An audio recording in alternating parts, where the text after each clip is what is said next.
Tiba-tiba, hantu yang kulihat tadi muncul tepat di depanku. Mungkin hanya berjarak 5 cm. Perutku terasa sangat mual. Menatap wajah tanpa satu mata, mulut yang sobek dan berlumuran darah itu benar-benar mengocok isi perutku, menyeramkan dan menjijikkan.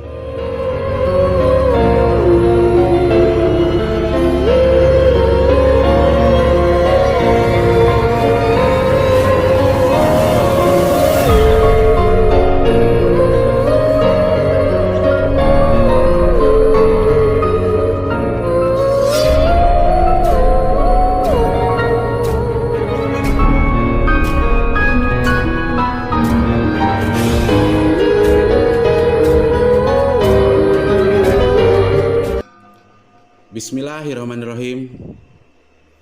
Halo, assalamualaikum warahmatullahi wabarakatuh. Apa kabar kalian semua? Pasti kalian baik-baik saja. Terima kasih sudah mampir di channel Dongeng Malam. Di episode kali ini, Dongeng Malam akan melanjutkan cerita, yaitu Petaka di Rumah Tua. Ini adalah part keempat. Jadi kita langsung ke cerita. Sudah jam 1 siang, tapi panas masih belum terasa di sini. Tidak ada bedanya hawa dingin di malam hari maupun siang hari. Padahal langit terlihat sangat cerah. Anehnya, kabut juga belum menghilang dan masih dengan setia mengelilingi rumah. Angin meniup dengan kencang hingga membuat pintu jendela tergoyang-goyang dengan kuat. Takut nanti kacanya pecah, aku tutup pintu jendela dan tertegun di depan meja rias. Hari ini cukup melelahkan. Hal-hal yang aneh terus datang mengusikku. Bahkan sekarang aku mendengar suara tawa anak-anak. Ingin rasanya aku menyuruh yang tertawa itu diam.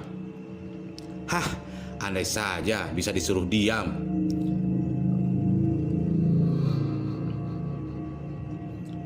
Lambat laun suara itu semakin kecil dan akhirnya menghilang. Kukira setelah ini aku bisa beristirahat untuk tidur. Tapi harapanku tinggal sekedar harapan. Seseorang memanggilku. Itu suara perempuan. Risa, Kalung Merpati. Tanpa aba-aba, aku langsung menutup kedua telingaku dengan telapak tanganku. Tapi tetap saja suara itu masih terdengar. Membuatku makin frustasi. Suara itu terus mengulang kata-kata seperti kaset rusak. Aku mulai tak tahan. Entah keberanian dari mana, aku menjawab panggilan itu. Siapa? Apa yang kau mau dariku? Suaraku bergetar. Kenapa rumah ini sangat menakutkan? Kemarisa,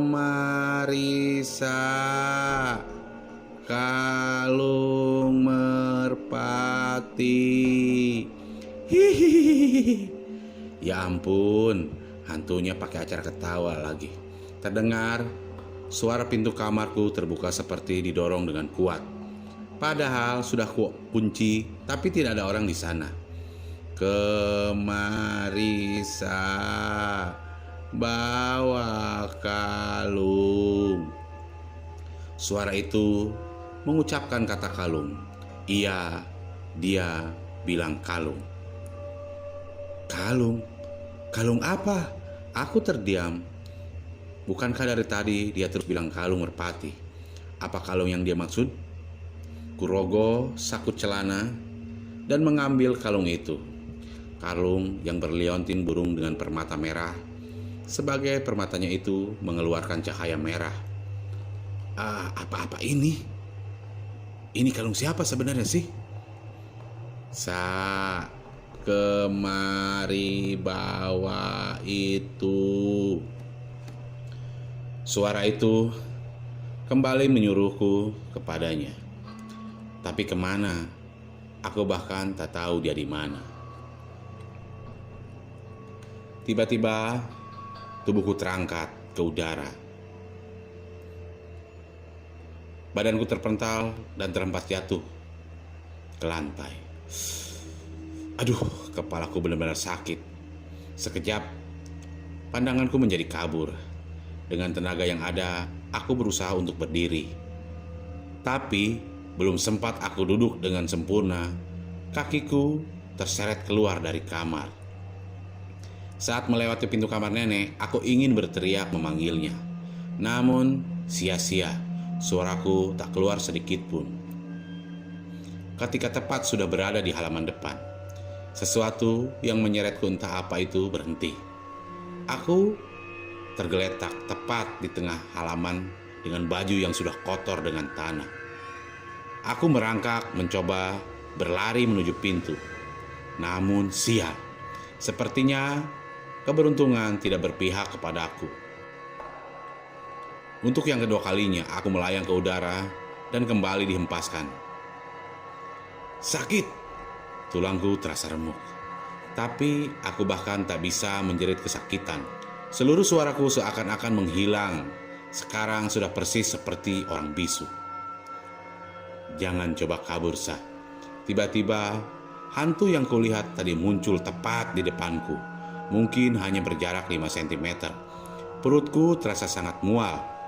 Menatap wajah tanpa satu mata. Mulut yang sobek dan berlumuran darah itu benar-benar mengocok isi perutku, menyeramkan dan menjijikkan.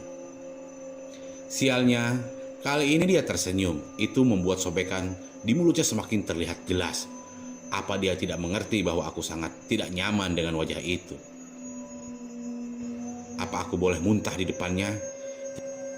Jika kau mencoba kabur, aku akan menjatuhkanmu lagi dari udara dan akan kupastikan tulang punggungmu patah, Risa. Hahaha. Dia tertawa benar-benar tak berperasaan. Dan aku hanya menutup mata, tak sanggup melihat mulut yang sobek itu tertawa. Apa yang kau inginkan? Ups, aku bisa bicara. Pas saat kayak gini baru bisa bicara. Kenapa nggak dari tadi coba? Kan aku bisa teriak memanggil nenek. Dewi Fortuna sedang tak berpihak kepadaku saat ini. Malangnya aku. Bantu aku, Risa. Wajahnya mendekat sehingga hidungku dapat menangkap bau amis darah itu dengan sangat jelas. Apa yang bisa kubantu? Sepertinya aku akan mengompol di celana. Seperti orang gagap, aku tak bisa bicara dengan jelas. Rasa takut sudah merasuk ke dalam darahku. Jaga kalung yang aku berikan. Jangan sampai nenek tua jahat itu melihatnya. Dia menunjuk persis ke dalam rumah nenek. Maksudmu nenekku? Dia jahat. Bukankah kau yang jahat? Ya, aku tak terima dia mengatai nenekku jahat.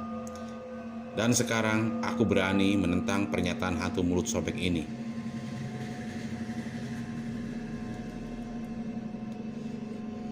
Entah apa yang dia lakukan padaku nanti. Satu bola mata hantu itu membulat. Dia sepertinya marah padaku. Nanti kau akan tahu siapa yang kau panggil nenek itu. Sekarang, simpan kalung itu dengan baik. Selama kalung itu bersamamu, kau bisa melihat keberadaan yang sebenarnya.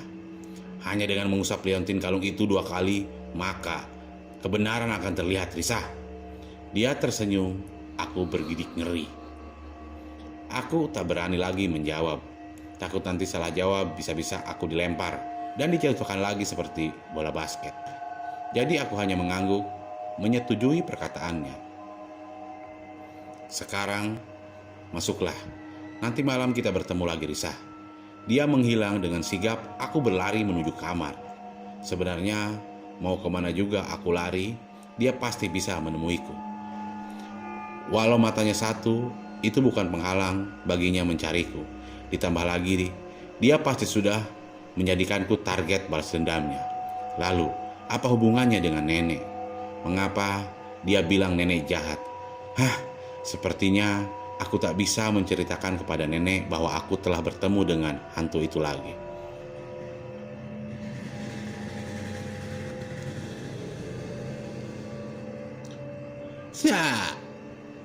Tadi nenek dengar pintu depan terbuka.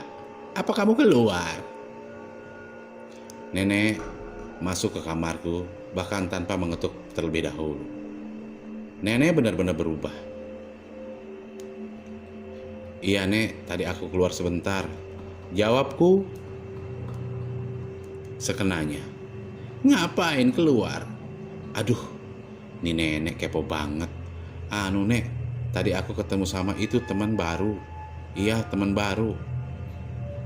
Kali ini aku mengatakan hantu itu teman baruku. Sebenarnya tak sudi, tapi mau bagaimana lagi? Lalu kenapa bajumu kotor? Ya ampun, kali ini dia seperti reporter saja, banyak tanya. Tadi Risa jatuh, Nek, tergelincir. Bodoh amatlah, sekali ini aja bohong sama orang tua, gak apa-apa kan? Mendengar jawabanku, nenek hanya mengangguk mengerti dan keluar dari kamarku tanpa menutup pintu kembali. Menyebalkan.